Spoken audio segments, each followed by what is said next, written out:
আসসালামু আলাইকুম রহমতুল্লাহি ও বরাকাতু। কাছের দূরের দেশ ও প্রবাস থেকে যেখান থেকে দেখছেন তাদের সকলকে অভিনন্দন ও শুভেচ্ছা জানিয়ে আজকে আমরা গুরুত্বপূর্ণ আরেকটি বিষয় আলোচনা করব। সেটা হলো, আমি তওবা করতে চাচ্ছি, আমাকে কি করতে হবে। অবশ্যই আমরা যখন তওবা করব, কেননা আল্লাহ পাক বলছেন তুবু ইলাল্লাহি তাওবাতান নাসুহা, তোমরা আল্লাহ রাব্বুল আলামিনের কাছে একানিষ্ঠভাবে, একাগ্র চিত্তে, খালেসভাবে তওবা করো।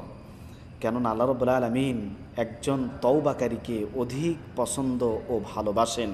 আল্লাহ পাক তার পাপী বান্দাদেরকে ডাক দিয়ে বলছেন, হে আমার বান্দাগণ, তোমরা আমার রহমত থেকে নিরাশ হইও না। আল্লাহ রাব্বুল আলামিন আমাদেরকে তার রহমত থেকে নিরাশ হতে নিষেধ করেছেন। এজন্য অবশ্যই আল্লাহ রাব্বুল আলামিনের কাছে তওবা করতে হবে। আর তওবার সুযোগ রমজানুল মুবারক মাস, রমজানুল মুবারক মাসে আমাদেরকে আমাদের পাপরাশির ক্ষমা নিতে হবে। এই ক্ষমা নিতে গেলে আমাদেরকে কিছু শর্ত পূরণ করতে হবে। তওবার শর্ত সমূহ হলো, 1 নাম্বার, গুনাহ পরিত্যাগ করতে হবে। যত প্রকার পাপের সঙ্গে আমরা জড়িত সেই পাপ বর্জন করতে হবে। দ্বিতীয়ত, পাপ আর কখনো করব না এমন ইচ্ছা পোষণ করতে হবে।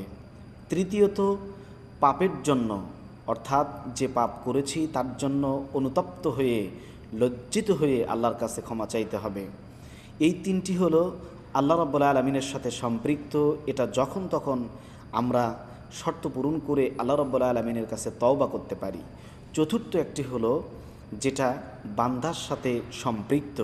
পৃথিবীর কোনো মানুষের সঙ্গে যদি সেটা সম্পৃক্ত হয়, তাহলে সেটা তার থেকে ক্ষমা নিতে হবে। কারো সঙ্গে বেয়াদবি করেছেন, কারো প্রতি জুলুম করেছেন, সেক্ষেত্রে তার থেকেই ক্ষমা নিতে হবে। এখন সেটা যে কোনো ব্যক্তি হতে পারে। এটা আমাদের চতুর্থ শর্ত। পঞ্চম আর একটি শর্ত হলো, সময় মতো আল্লাহ রাব্বুল আলামিনের কাছে তওবা করতে হবে। যখন আমাদের মৃত্যু কণ্ঠনালীতে চলে আসবে, তখন তওবা করলে সে তওবাটি গ্রহণ না হওয়ার সম্ভাবনা রয়েছে। কেননা ফেরাউন যখন নীল নদে ডুবছিল, তখন সে আল্লাহর কাছে তওবা করেছে, ঈমান এনেছে, কিন্তু সেটা তার কাজে আসেনি। এজন্য সময় থাকতে আমাদেরকে তাওবাতুন নাসুহা করতে হবে। সম্মানিত দর্শক মণ্ডলী, খুব সংক্ষেপে বলি, 1 নাম্বার হলো গুনাহ পরিত্যাগ করতে হবে। 2 নাম্বার, কখনো আর গুনাহ করা যাবে না। 3 নাম্বার, গুনার জন্য অনুতপ্ত হতে হবে। 4র্থ নাম্বার, মানুষের সাথে যদি সম্পৃক্ত হয় তাহলে তার থেকে ক্ষমা নিতে হবে অথবা তার ঋণ পরিশোধ করতে হবে। পঞ্চম হলো, সময় থাকতে আমাদেরকে তওবা করতে হবে। কেননা কখন আমার কণ্ঠনালী থেকে জীবন বের হয়ে যাবে সেটা আমি জানি না। আল্লাহ রাব্বুল আলামিন আমাদেরকে এই শর্তগুলি পূরণ করার মাধ্যমে তাওবাতুন নাসুহা করার তৌফিক দান করুক। আমিন। আসসালামু আলাইকুম ওয়া রাহমাতুল্লাহি ওয়া বারাকাতুহু।